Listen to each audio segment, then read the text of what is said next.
Hoje estamos à conversa com a doutora Isabel Oliveira, presidente do Instituto do Mundo Lusófono. Desde já, muito obrigado pela sua presença neste programa. Antes de mais, gostaria que se identificasse um pouco, falasse um bocadinho de si. Sei que tem uma forte ligação à França, nomeadamente Paris. Como é que surgiu esta oportunidade de ser uma imigrante? Desde já eu aqui agradeço o seu amável convite por estar aqui hoje. Sim, eu tenho uma grande ligação à França. Aliás, eu sou franco-portuguesa, diria mais da cultura francesa do que portuguesa, mas o meu coração está em Portugal. Eu sempre vivi em França, a minha formação foi toda em França. Os meus pais é que são, portanto, de origem portuguesa e, portanto, estou ligada, não só sou a presidente do Instituto do Mundo Lusófono, como também estou na Universidade da Sorbonne Nouvelle, na qual desempenho cargos, enfim, de responsabilidade desde 2010 e sou professora também titular, portanto passei o concurso em 2008 na Sorbonne. Portanto, basicamente, eu sou diretora de investigação também no laboratório que nós temos lá as nossas unidades, também as escolas de doutoramento, no E268, portanto também oriento teses, porque eu digo isso porque o sistema francês é um bocadinho diferente do português, na medida em que para orientarmos teses em França temos que passar a habilitação a dirigir de recherche, que é o grau mais elevado, portanto, dentro do sistema francês a nível pedagógico e científico. Em relação ao Instituto do Mundo Lusófono, como é que surgiu esta ideia de criar uma espécie de ligação global entre a lusofonia, os países que falam a língua portuguesa? Um dia pensei, portanto, digamos, às vezes é bom estabelecer paralelismos, fazer analogias. E à semelhança de outros grandes organismos que já existem em Paris há muito tempo, inclusive o Instituto do Mundo Árabe, o Instituto do Mundo Anglófono, etc., cheguei a que já desempenham, digamos, papéis similares ao Instituto do Mundo Lusófono, cheguei à conclusão que havia realmente uma grande lacuna em relação à lusofonia, que nós não tínhamos, digamos, uma vitrina da lusofonia. E, portanto, decidi, em 2015, criar um instituto, na sua parte jurídica, e em 2017 inauguramos o Instituto do Mundo Lusófono, portanto, durante 3 dias. Começámos no Grand Amfiteatro da Sorbonne, portanto, a universidade onde eu exerço a minha atividade, na Unesco, no Senado e no Musée de Lausanne.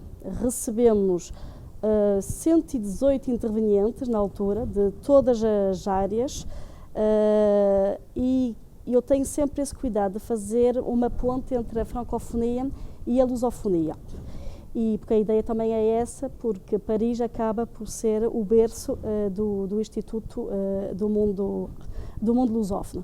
Nessa altura, aliás, quem fechou o congresso foi o Dr. Durão Barroso, portanto, que se gosta ou desgosta, o Dr. Durão Barroso, portanto, é uma pessoa muito apreciada em França e é alguém, portanto, que teve sempre esse cuidado também de criar pontes entre esses dois grandes espaços linguísticos, que são a lusofonia e a francofonia. E, portanto, o Instituto do Mundo Lusófono surge a partir dessa ideia e digamos que tem um papel de destaque na construção de uma verdadeira identidade lusófona, digamos, mais moderna, mais renovada, mais progressista. E tentámos também criar um novo paradigma da lusofonia. Isto é, o Instituto do Mundo Lusófono também deseja ser uma espécie de celeiro de ideias, reunindo instituições e pessoas da sociedade civil. Portanto, o nosso interesse é realmente chamar a sociedade civil para esse nosso projeto. Justamente nessa perspectiva de uma construção de uma identidade lusófona também humanizadora, transformadora, portanto, etc. Portanto, quando fala da questão de chamar a sociedade civil para este instituto, no fundo é perceber ou dar a entender ao mundo de que existe, ou dentro da comunidade portuguesa, existem pessoas com grandes capacidades no que diz respeito à ciência, à cultura, à arte, à economia. Portanto, eu percebi que anualmente existe uma espécie de gala em que tem a preocupação de distinguir e homenagear figuras do mundo lusófono. É esse o objetivo, mostrar ao mundo que a língua portuguesa está muito bem representada em todas as áreas da sociedade. Exatamente, portanto o Instituto do Mundo Lusófono tem essa vocação de reforçar o uso e a influência, portanto, da língua portuguesa no mundo e nas suas mais diversas dimensões, como acabou de dizer, portanto, na área do desporto, da educação, da ciência, da comunicação social, porque vocês jornalistas têm um papel importantíssimo na utilização da língua portuguesa e dar a conhecer justamente ao mundo e aos grandes espaços linguísticos, porque nós podemos com a hispanofonia e a francofonia formamos, enfim, o que nós chamamos a latinidade ou a neolatinidade e podemos ser justamente um contrapeso também à hegemonia, portanto, do inglês. E o objetivo, portanto, é também dar a conhecer o potencial da língua portuguesa, neste caso, como ele está em Paris, se calhar mais junto dos franceses, porque pode fazer uma experiência muito engraçada, é perguntar aos franceses qual é a definição de lusofonia, o que é lusofonia, o que são os lusófonos. E acredito que eles não vão conseguir responder. Não sabem, portanto, que há 9 países envolvidos na CPLP, etc. E mostrar justamente que a difusão da língua também é um fator de desenvolvimento económico. Aliás, não é por acaso que a revista Monóculo, há 2 anos atrás, apresentou o português como língua do saber, do poder, língua do comércio. E nós, acho que não apostamos suficientemente no português como língua de negócios, em relação ao inglês, ao espanhol e ao francês. E, portanto, esse também é um dos nossos objetivos, como também não é por acaso que o jornal Le Monde, há 3 anos, inquiridos, digamos, os estudantes de engenharia, foi nessa altura, que colocaram o português como primeira língua na sua aprendizagem, o que significa que já há aqui uma percepção da importância das economias no espaço da lusofonia. Não é por acaso que a China, e cada vez mais há estudantes de chineses, à procura, portanto, de aprender o português, porque já perceberam também que há uma janela fabulosa chamada a África. E cada vez mais há essas procuras. Não é por acaso que a British Council põe o português como as 10 línguas mais importantes para o Reino Unido, como língua também, portanto, de oportunidades de negócio no comércio, mas não só, também na própria diplomacia, na ciência, porque esquecemos, no mundo editorial também, que é importante. Aliás, os próprios teóricos que nós chamamos da gravidade, que são linguistas, dizem claramente que quando comungamos dos mesmos laços, conseguimos aumentar 65% a mais as exportações. E porquê? Porque temos o mesmo imaginário cultural. E isso, portanto, é importante começar realmente a dar a conhecer que a lusofonia tem um enorme potencial e a língua portuguesa. E por outro lado, portanto, há aqui uma espécie de esquizofrenia, porque por outro lado, o português, eu acho que não há ainda uma real política de reconquista da língua portuguesa na sua plenitude. Como é que é possível, por exemplo, em França, a língua portuguesa ainda ser considerada uma língua minoritária, por exemplo, sabendo que temos que é a 5ª língua mais falada no mundo, a 3ª na Europa, a 5ª no mundo digital, basta olhar para as estatísticas da União Internacional das Telecomunicações, nas redes sociais, tudo que é Facebook, Instagram, etc., está à frente do árabe, do alemão, do francês, ou seja, eu acho que é preciso cada vez mais olhar para esses dados e começar a apostar numa política da língua, uma política da língua fundada também numa solidariedade, numa partilha e começar realmente, enfim, a tentar, enfim, comungar dos mesmos esforços, porque nós temos potencial para isso, então não ficamos atrás dos outros espaços, longe daí. Falou da língua portuguesa em França, tendo em conta a grande comunidade portuguesa que existe no país, que trabalho o Instituto pretende desenvolver em França para, se não for enraizar, pelo menos dar a perceber que o português é importante para a própria dinamização económica e social de França? Sabe que há, e agora mais do que nunca, há várias polémicas ligadas ao ensino do português em França. Isto é dramático. Portanto, eu em 2015 já denunciei que o português estava em queda livre, mas, enfim, sabe que às vezes denunciar é ser polémico, denunciar às vezes também é apontar uma certa inércia. Bom, concretamente, o que é que se passa? Hoje há uma petição a circular em França porque estão claramente a sacrificar a língua portuguesa desde o ensino primário até ao universitário. Estão, portanto, o que não se entende, mais uma vez, e aliás eu aqui até faria várias perguntas. Qual é o peso real das relações bilaterais entre Portugal e França, sabendo que, por exemplo, o italiano continua no chamado socle commun no colégio e, portanto, houve uma reforma ultimamente em que retirar o português do socle commun. Isto é gravíssimo. Isto é gravíssimo porque significa que sabemos que há cada vez mais efetivos, enfim, os efetivos de português dos nossos alunos estão a cair. Isso é outra pergunta. Por que será? Será que justamente os nossos professores, que já estão lá há mais de 20 anos, nunca conduziram uma reflexão para dar uma explicação justamente a essa queda?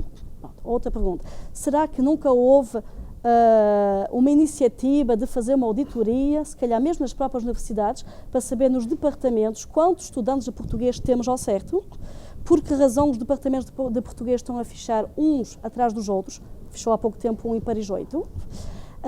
Por que razão agora já não é permitida essa permutação, por exemplo, no bacalhaureat, onde os estudantes, por exemplo, tinham como segunda língua o alemão, se não tivesse, digamos, um bom nível nessa língua, podia escolher o português como terceira língua para o bacalhaureat. Neste momento, simplesmente não é possível. Como é que é possível o governo português investir na língua portuguesa na escola primária e há certas regiões de França que depois não dão continuação no colégio? Será que também não seria importante justamente fazer um apanhado, os próprios pais, dessas regiões todas em que há um investimento do ensino na escola primária e depois não no colégio, liceu, etc.? E agora, como é que é possível justamente uma língua que é falada praticamente por 240 milhões de falantes no mundo, portanto, ainda ser considerada uma língua pouco útil, porque essa que é a realidade. A Unesco, as previsões da Unesco para 2040 são de 400 milhões, porque vai haver uma evolução demográfica, forçosamente. Portanto, isto são todas questões que realmente que se devem colocar. Por que razão não há, o português ainda é visto como uma língua minoritária e subconsiderada em França? Por que razão o italiano tem montes de material, de suportes pedagógicos adaptados, portanto, aos novos programas, e o português não tem? Portanto, o que é que se passa aqui? E essas perguntas todas deviam ser devidamente colocadas, porque eu, em 2016, li um artigo de um dirigente, de um responsável político, que dizia: a nossa preocupação, portanto, é a introdução do português nos planos curriculares em França. Tudo bem, está certo. Acho que os franceses estão sensibilizados. Afinal, não estão. Porque eles claramente mataram o português em França, que está, enfim, em queda livre. Agora, pergunto eu, será aqui uma política voluntária, realmente, de matar o português? Sabendo, como eu referi, há uma esquizofrenia, porque ao lado o português tem esse potencial, é a oportunidade de negócios, enfim, temos o gigante da lusofonia, o Brasil, temos depois Angola, Moçambique também, que enfim estão a explodir, digamos, demograficamente e economicamente. Portanto, o que é que se passa realmente aqui? Sente que é um problema político entre Portugal e França, um problema da comunidade francesa que não está a fazer o seu trabalho no que respeita à pressão para que o português seja mais desenvolvido? O que é que lhe parece que tem faltado? A comunidade portuguesa, neste momento, por acaso, estão a fazer uma grande pressão. Aliás, está agora a circular essa tal petição. Agora, se calhar, e é isso que seria interessante os nossos políticos responderem, será que, porque é que há maior peso nas relações bilaterais entre Itália e França e não há entre Portugal e França? Portanto, onde é que está? Será que, claro, houve uma altura que também, há uns anos atrás, ouvi dizer um dirigente que o português continua a ser uma língua de gueto, fazendo referência à imigração portuguesa. E eu ponho-me no lugar de um dirigente político francês. É uma língua de gueto, então é uma língua pouco útil.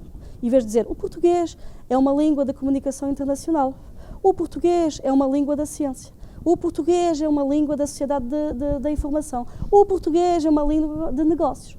Evidentemente, com esses discursos também não chegamos lá. Porque os franceses é muito simples, olham, portanto, para a estatística, assim, bom, o número de alunos realmente estão em queda livre. Portanto, nós não vamos investir. Não vale a pena. Portanto, aliás, é mal conhecer também o sistema francês. Um simples presidente, portanto, que nós chamamos o proviseur, pode fechar o português. Tem autonomia para isso. Numa universidade, um conselho de gestão de um departamento tem autonomia para fechar o português. Portanto, não é só apontar para o governo francês. O governo francês pode ter alguma responsabilidade na abertura dos concursos, de professores certificados, de professores agregados, que neste momento nunca houve criações. Há reconduções de professores, portanto, que foram para a reforma e reconduziram alguns postos de trabalho, mas nunca houve criação. E isto como é que é possível, justamente, face à expansão, portanto, da língua portuguesa no mundo? Não se entende. Em relação ao português falado, a parte linguística, tem existido algumas alterações através dos acordos ortográficos, enquanto português, enquanto professora. O português sente que está a morrer, a língua? O português, portanto, está claramente a morrer. Aliás, eu ainda há pouco tempo falava com uma colega do ensino secundário, que ela própria, porque eu conheço o universo universitário, e ela dizia-me que não se entende, falando das tais séquences, como é que não houve uma atualização. Há anos que não há uma atualização, portanto, nos próprios suportes pedagógicos. Os professores de português têm que criar o seu próprio suporte pedagógico para dar as aulas, portanto, no ensino secundário. Enquanto o italiano, lá está, tem material de referência que sobra. Como é que isto é possível? Mesmo aqui, em termos de material pedagógico, nós temos um português língua estrangeira mais vocacionado para adultos, não para os miúdos. Portanto, há aí uma lacuna grave na parte pedagógica. É como nunca houve uma aposta ainda clara no português dito de língua de especialidade. Portanto, eu acho que chegou o momento também de pensarmos um bocadinho, se calhar de sermos mais solidários, porque às vezes também é uma falta de união e de solidariedade, e de pensarmos, realmente há aqui qualquer coisa que está mal. Não será o momento, agora, para renovarmos também as nossas metodologias, os nossos programas, sermos mais agressivos, mas no bom sentido da palavra, como são os italianos e os espanhóis, ter uma política agressiva da língua, se calhar ter uma própria política da língua, que ainda não temos. A francofonia, a Organização Internacional da Francofonia, demorar 40 anos a construir uma política da língua. Então, não será agora o momento, se calhar, certo, de pôr, enfim, e aí também a sociedade civil, à mesa, as pessoas que estão no terreno, que todos os dias sofrem isso na pele, que são também os nossos professores que estão lá, portanto, no secundário, que sofrem mais do que nós nas universidades, e de perguntar, de fazerem um levantamento, de dizer, afinal, o que é que está mal? Em vez de andar sempre, enfim, a apontar as culpas para os membros. São os pais que não inscrevem os filhos nas escolas. São os professores que, enfim, não são suficientemente proativos.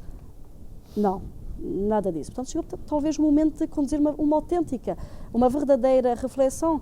É como, quer dizer, isto mais uma vez é polémico, mas nós temos, salvo eu, 230 deputados, não é? E 2 para o Círculo da Europa, 2 para o Círculo fora da Europa. Nós estamos praticamente com 2 milhões de portugueses residentes, portanto, Paris, arredores, França. 2 deputados, será que é suficiente para dar resposta? São perguntas que eu coloco. Em relação à escrita do português, sente que tem existido um abrasileiramento da língua portuguesa? Eu sou, portanto, nunca o escondi, eu sou contra o acordo ortográfico. Isso, para mim, não passou, portanto, de um ato político e um grande falhanço na política externa. Nós já andámos com essa questão do acordo desde 1990. Isso de matar algumas consoantes mudas, julgavam que iam resolver o problema todo, mas não. As diferenças no mundo, no espaço lusófono, dos países da lusofonia, vão além disso, do que andar para aí a matar algumas consoantes. Aliás, algumas que aquilo foi, enfim, é absurdo e dá mesmo vontade de rir, não é? E se olharmos de perto o acordo ortográfico, houve uma alteração mínima de 3%, porque depois foram reformulando, até chegar, enfim, à constatação que, afinal, aquilo era uma aberração, um absurdo. Pronto. E acaba também um bocadinho por matar, digamos, a identidade da casa-mãe, que é Portugal, a sua identidade, e destruindo também, enfim, a própria memória, não é? dá a sensação que temos agora um pidgin, não é? Portanto, como aquele jargão que fazemos agora no SMS, toda a gente se entende, quer dizer, temos que ter em atenção também a pureza da língua, quer dizer, isto não é bem assim. E eu nunca vi a francofonia ter a necessidade, por exemplo, com o Canadá, Senegal, enfim, com os países francófonos, em estabelecer um acordo ortográfico. Eles internam-se muito bem. Portanto, uniformizar a língua é simplesmente matar a sua diversidade lexical. Portanto, essa é a minha mera opinião. Portanto, eu fui sempre contra essa questão do acordo ortográfico. Regressando ao Instituto do Mundo Lusófono, um dos convidados na primeira gala foi Adelino Ângelo, uma figura controversa da arte portuguesa. A que é que se deveu esse convite? É o seguinte, realmente é uma figura controversa em Portugal. Estamos de acordo? Pela história. Pela história. Ele carrega aí uma história, coitado, que ainda por cima não tem culpa nenhuma. Mas é assim, em Portugal gosta-se muito de rotular as pessoas, depois fica com esse rótulo e parece que já não há mais nada a fazer. Bom, eu já conheço o mestre Adelino Ângelo já há uns anos e convidei justamente nesse sentido, porque é uma pessoa que eu aprendi a conhecer, é um homem da cultura, é cultor justamente de uma doutrina ética humanista, que faz falta, às vezes, justamente àqueles que o invejam. É uma pessoa, portanto, tem uma riqueza de valores extraordinária. Portanto, eu podia estar aqui a falar do mestre Adelino Ângelo durante horas. A sua arte tem uma beleza realmente única. E o mestre Adelino Ângelo, portanto, para esses que gostam dessa controvérsia, há um argumento que é este, porque eu gosto de ser muito pragmática. Há grandes figuras internacionais que falaram do mestre Adelino Ângelo. Há, por exemplo, o grande crítico de arte, que é o Francisco Pablos, mas eu vou voltar à francofonia, porque foi lá que ele fez a sua exposição. Há um grande jornalista francês, que é o Pierre Lazareff, que escreveu sobre o Adelino Ângelo e que disse realmente que ele é um gênio da pintura.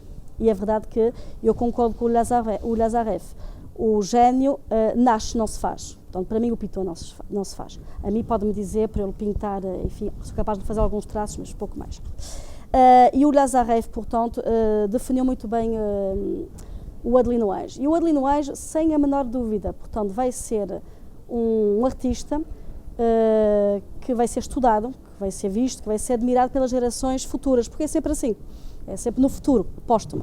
Que é pena, que é triste. Então, nós tentámos antecipar um bocadinho em França, trazendo lá antes, porque eu não tenho dúvidas que ele vai ficar, portanto, o património dele vai ser património da humanidade.